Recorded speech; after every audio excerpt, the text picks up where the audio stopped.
வணக்கம், என்னோட பேர் ராஜபூபதி, நிறுவனம் மற்றும் பயிற்சியாளர் ரேடியன் ஐஏஎஸ் அகாடமி. வாழ்க வளமுடன், வாழ்க மகிழ்வுடன். ஸோ இன்னைக்கு கிடைச்ச அப்டேட், தேர்வர்கள் எல்லாம் சேர்ந்து கேஸ் போட்டிருக்காங்களே, ஸோ அந்த டெலிகிராம் சேனலில் கிடைச்ச அப்டேட். ஸோ எல்லாமே ஹியரிங்ஸ், நிறைய ஹியரிங்ஸ் முடிஞ்சிருச்சு. இப்போ லாஸ்ட் 22ஆம் தேதி இருந்தது, அதுக்கப்புறம் இன்னைக்கு 24th. இன்னைக்கு மோஸ்ட்லி ஜட்ஜ்மெண்ட் இன்னைக்கு கிடைச்சிரும் அப்படின்னு எதிர்பார்த்தாங்க. ஆனால் இனிமே இந்த ஹியரிங் இருக்காது, சரிங்களா? ஸோ இப்போ கேஸ் வந்து reserved for judgement.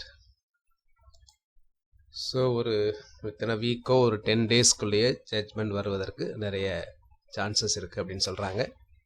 So date மட்டும் சொல்லாமல் இதை வந்து அட்ஜார்ன் பண்ணி வச்சுருக்காங்க. Orders reserved. ஸோ இதான் இன்னைக்கு உள்ள ஸ்டேட்டஸ். தேங்க்யூ. ஸோ எல்லாரும் எதிர்பார்க்கறது என்ன அப்படின்னா, யாரையும் பாதிக்காத வண்ணம், சரிங்களா, அந்த 30% ஹரிசாண்டல் ரிசர்வேஷன் அது கொடுக்கணும். மற்றபடி யாரையும், ஆண்களுக்கோ பெண்களுக்கோ எந்த பாதிப்பும் இல்லாமல் சட்டப்படி ஏற்கனவே வந்த தீர்ப்பின்படி கொடுக்கணும் அப்படின்னு தான் எல்லாரும் எதிர்பார்க்கிறோம். இதை வந்து நிறைய பெண் தேர்வர்களும் இதை ஆதரிக்கிறாங்க. ஒரு சிலர் அதை புரிஞ்சுக்காம, சரிங்களா, யார் அப்படின்னா அவங்க மேலே நம்பிக்கை இல்லாமல் அவங்களுக்கெல்லாம் இந்த ரிசர்வேஷன் கொடுத்தாதான் வேலை வாங்குவாங்க, அப்படிப்பட்டவர்கள், சரிங்களா, அதை அவங்க எதிர்க்கிறாங்க. ஏற்கனவே எல்லாத்துக்கும் அந்தந்த கம்யூனல் ரிசர்வேஷன் இருக்கு.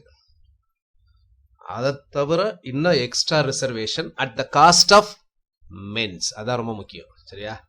இதனால யார் பாதிக்கப்படுறா அப்படின்னா, ஆண் தேர்வர்கள் பாதிக்கப்படுறாங்க. ஸோ அதை அவர்கள் புரிஞ்சுக்கணும். புரிஞ்சுக்காம கம்மி மதிப்பெண் எடுத்து கூட வேலை கிடைக்கணும் அப்படின்னு எதிர்பார்க்குறாங்க. So that shows their inability.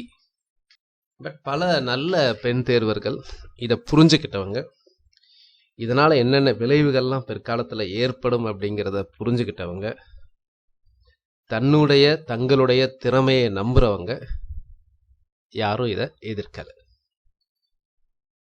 நல்லதே நடக்கும் என நம்புவோம். நன்றி.